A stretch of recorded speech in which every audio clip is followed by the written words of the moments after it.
بسم اللہ الرحمن الرحیم۔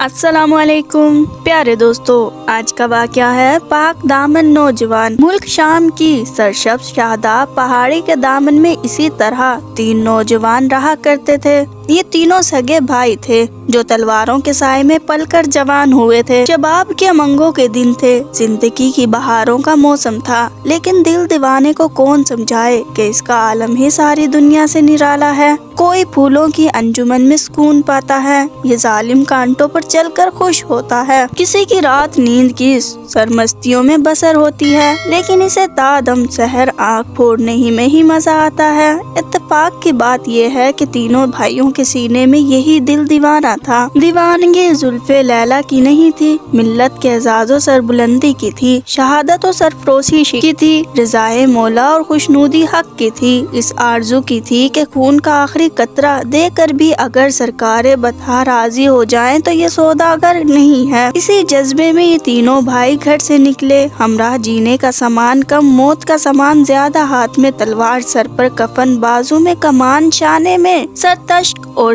دل میں شہادت کی امنگوں کا جذبہ اہل ابل رہا تھا۔ منزلوں پر منزلیں بدلتی رہی، لیکن شوق کے طوفان کا تلاطم ابھی کم نہیں ہوا تھا۔ سورج ڈوب رہا تھا، اس کی آخری کرنیں پہاڑوں کی چوٹیوں سے رخصت ہو رہی تھی۔ شفق کے دامن میں لیلا کی سرخی تیز ہوتی جا رہی تھی۔ دن بھر کے تھکے مسافر اپنی منزلوں کی طرف پلٹ رہے تھے۔ شام کی سیاہی گیسوئے جانا کی طرح ہر طرف پھیلی ہوئی تھی اور تینوں جانوں کا یہ مختصر سا قافلہ ایک پہاڑی کے دامن سے گزرتے ہوئے کسی ہمراہ زمین کی جستجو میں سرگواہ تھا۔ اسی لیے نہیں کہ بیٹھ کر تھکن دور کر لی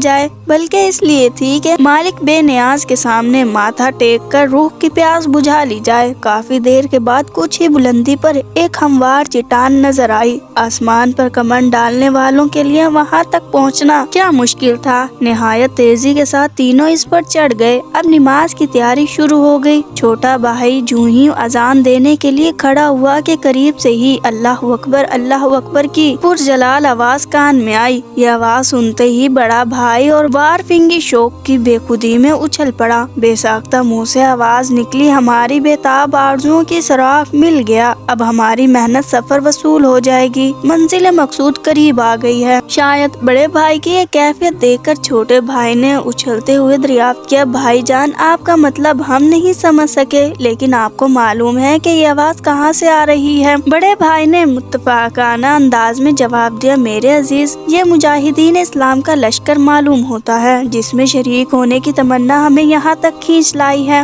کوثر کی وادیوں میں سوائے مجاہدین کے اور کون نماز کھڑی کر سکتا ہے؟ غالباً اسی پہاڑی کی جانب سے یہ آواز سنائی دے رہی ہے۔ وقت جا رہا ہے، آؤ پہلے نماز پڑھ لیں، اس کے بعد سراغ لگا لیں گے۔ چھوٹے بھائی نے نہایت پر پرشکو اور دردناک لہجے میں اذان دی۔ اس کے بعد جماعت نے نماز ادا کی گئی۔ سنت و نوافل سے فارغ ہو کر تینوں بھائی پہاڑ کے کنارے لشکر کی تلاش میں نکلے۔ چاندنی رات، اسی لیے پہاڑی راستے طے کرتے ہوئے انہیں کوئی زحمت پیش نہیں آئی۔ کافی دیر تک چلنے کے بعد قریب ہی سے گھوڑوں کی ٹاپوں کی آواز سنائی دی۔ تینوں بھائی چونک کر کھڑے ہو گئے، ہتھیار تھام لیے۔ نظر اٹھی تو سامنے 2 عربی سوار آتے ہوئے دکھائی دیے۔ قریب پہنچ کر دونوں نے آواز بلند کی، السلام علیکم۔ بھائیوں نے جواب دیا، وعلیکم السلام رحمت اللہ وبرکاتہ۔ کیا ہم دریافت کر سکتے ہیں کہ آپ کون ہیں، کہاں سے آ رہے ہیں اور کہاں جانا ہے؟ عربی سواروں نے نہایت حاجت سے جواب دیا، ہم لوگ ملک شام سے آ رہے ہیں، خدا کی راہ میں گھائل ہو کر جان دینے کی آرزو ہمیں یہاں تک کھینچ لائی ہے۔ میدان کا رازہ کی طرف جانے والے قافلوں کی تلاش میں صحراؤں اور بیابانوں اور ویرانوں کی خاک چھانتے ہوئے کافی دن بیت گئے، لیکن کہیں سراغ نہیں ملا۔ ابھی مغرب کے وقت پہاڑ کی دوسری جانب سے اذان کی آواز سن کر دل نے گواہی دی ہو نہ ہو قریب ہی کہیں اسلامی لشکر کا پڑاؤ ہے۔ اس جستجو میں جا رہے تھے کہ آپ حضرات سے ملاقات ہو گئی۔ خوش آمدید کہتے ہوئے عربی سوار گھوڑوں سے اتر پڑے اور اسلامی تہذیب کے مطابق معانقہ اور مصافحہ سے فارغ ہو کر انہوں نے کہا کہ اذان کی آواز سن کر ہم بھی اسی گھر سے نکلے تھے۔ آپ حضرات کی مجاہدانہ امنگوں سے ہمارے حوصلے بڑھ گئے۔ عربی سواروں کی زبان سے یہ خبر سن کر تینوں بھائی فرتے شوق میں جھوم اٹھے۔ میں خانہ کوثر کی شراب آنکھوں سے ٹپکنے لگی۔ شہادت کے خوابیدہ امنگیں انگڑائی لے کر جاگ اٹھی۔ سواروں کے رہنمائی میں جو ہی وہ تیز تیز قدم اٹھاتے ہوئے اسلامی لشکر کے قریب پہنچے، بے ساختہ منہ سے نعرہ تکبیر کی آوازیں نکل پڑی۔ لشکر نے نعرے کا جواب پر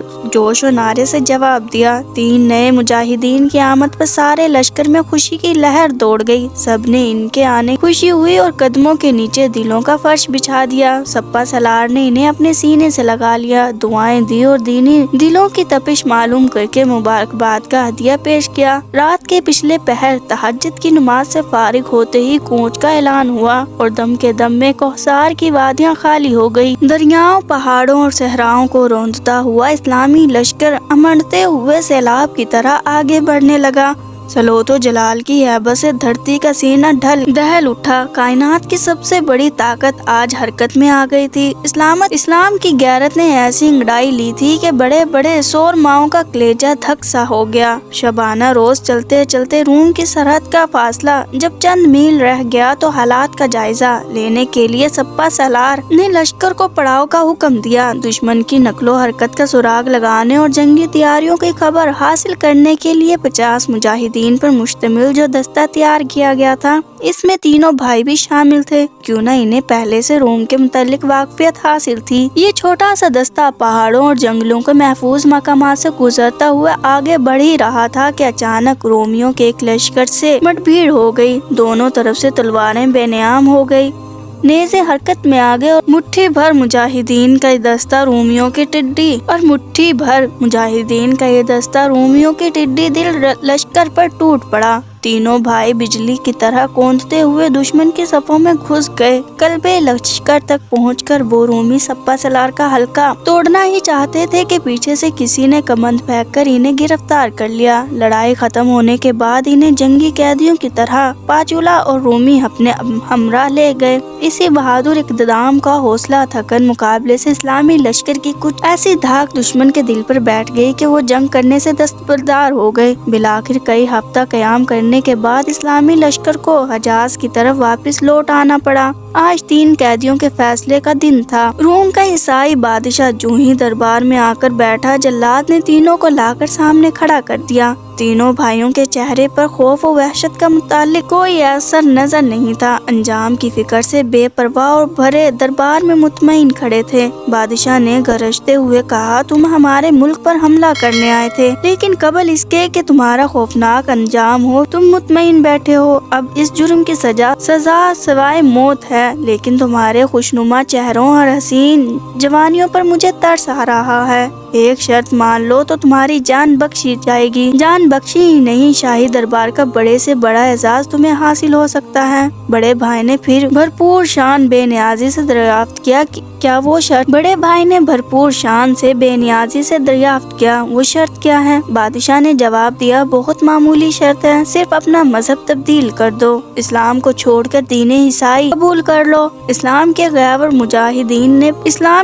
مجاہد نے پرجلال آواز میں بادشاہ کو مخاطب کیا، افسوس تمہاری دنائی پر، شرط زندگی کو تم معمولی شرط کہتے ہو؟ جس مذہب کے فروغ کے لیے ہم نے تلواروں کی نوک پر اپنا سر رکھ لیا، اسے چھوڑنے کی بات کس درجہ پر کر رہے ہو؟ تم نے ہمیں موت کی دھمکی دی ہے، شاید تمہیں معلوم نہیں کہ اس کی تلاش میں نکلے ہوئے ایک عرصہ بیت گیا۔ کافی محنتوں کے بعد ایک میدان ہاتھ آیا بھی تھا تو شاید مقصود تک پہنچنے سے پہلے ہم گرفتار کر لیے گئے۔ منصب اعزاز کی رشوت دے کر تم ہمارا زمین نہیں خرید سکتے۔ تمہیں معلوم ہونا چاہیے کہ ہماری نیت قافلہ حیات کی منزل تخت سلطانی نہیں ہے، اس کا سانچہ تو ہمارے قدموں کی ہر ٹھوکر پر بنتا بگڑتا ہے۔ ہماری قومی سرگرمیوں کا مرکز صرف ہمارے محبوب کی خوشنودی ہے۔ نوجوان نے جذبات کے تلاطم میں شرابور ہوتے ہوئے کہا، اے خوش نصیب کہ وہ ارجمند ساتھ اب قریب آ گئی ہے۔ عالم قصد کی طرف جانے والے مسافر تیار کھڑے ہیں، اپنے جلادوں کو حکم دو کہ دیر نہ کریں، جنت